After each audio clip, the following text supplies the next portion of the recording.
He's accused of killing his wife more than 30 years ago. Now at 6, the powerful testimony jurors heard today in the murder trial of William Hurst.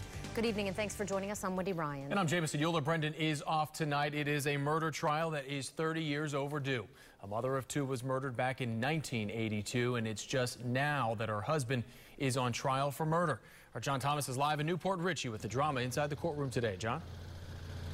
Well, you know, 30 years after the fact, you got to believe that a lot of the testimony is going to be technical, forensic testimony. And despite what you see on all those TV shows, that can be hypnotic in a tedious way, but that was not the case when the victim's son took the stand.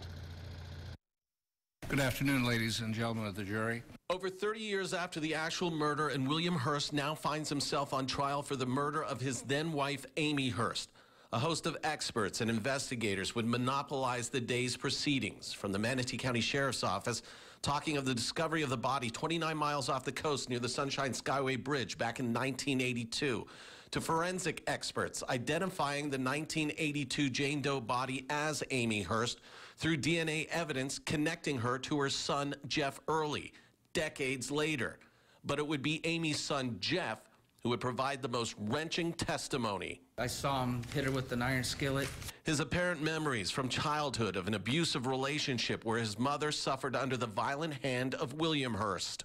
She was thrown down the stairs into the basement. And who was the person who threw it down the stairs into the basement? Mr. Hurst. Jeff would then answer one very pointed and direct question. Did you ever recall Mr. Hurst threatening to kill your mom? Yes.